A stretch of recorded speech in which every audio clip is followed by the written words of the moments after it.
Money has been pouring into India, foreign money, over the last few months as investors prepare for the election. It's forcing the rupee higher. Are you comfortable with the level of the rupee right now and the strength that we're seeing? The central bank does seem to be. See, the foreign investments have been flowing in steadily in India for last many years, so to say. This year was no different, despite the oil price rises, which we saw very heavily in the first half.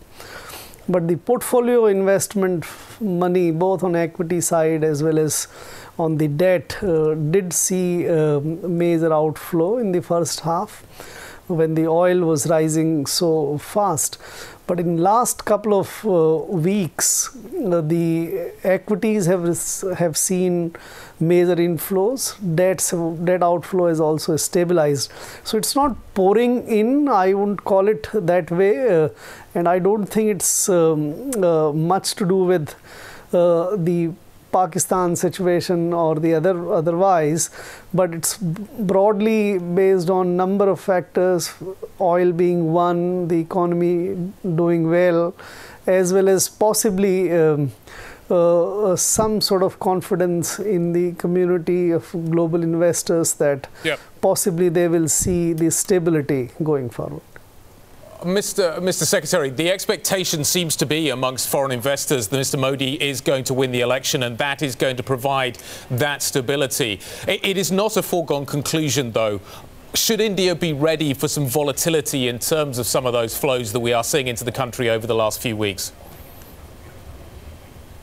I also get this sense of what you're saying, that a lot of people who are waiting on the sidelines, thinking about what kind of election results might be, and that money was in a way waiting game.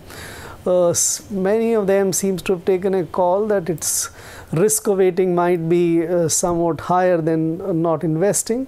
But certainly the results will have to be awaited when finally the results come. I don't see large amount of volatility being there, but because the probability of the other result might not be very good. But I guess we should wait for the results to come and see how things get there. Mr. Secretary, last week 108 economists from around the world raised questions about political influence on high-frequency data out of India. How do you respond to that? See, I have very clear advice on that. The data have been revised, which is a fact. The GDP data was revised in last couple of rounds, including the data for the 16-17 and 17-18.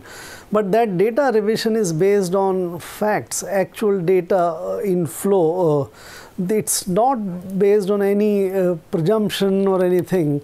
So it might not appear to be meeting people's expectations or some, but that data revision is, or the projections revisions is based on the real data.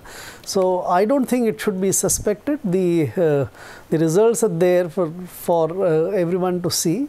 It does affect, so this year's GDP has been somewhat revised downwards based on the GDP revision of last 2 years upward. So in a way it has hurt the current year's GDP projection. So it's not that any revision which is done has positive sort of messages all over. The current year's GDP, as I said, is revised downward because the base has gone up. Yes. So I don't think there is, it makes good sense to dispute or doubt. It's better to take it as it is. And I do confirm that it's based on the real data revision. Mr. Secretary, obviously the rupee has made some substantial gains recently. The bond market is also prepared for a record bond sale. How do you see the elections impacting outside investor appetite?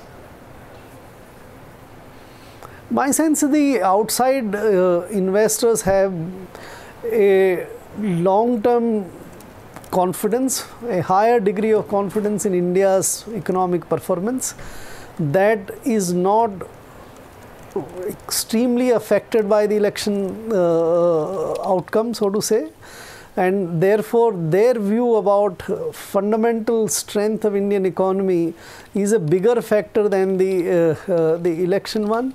So we see it increasingly from the long-term investors in the form of the FDI, and now also in the portfolio. So in Indian markets, something close to $500 billion of investment has been made by the portfolio investors, and that has been done over a period of time. That shows enormous amount of confidence of the long-term investors in the Indian economy. So election might make some small difference here and there, but the long-term story of India is very much steady and intact.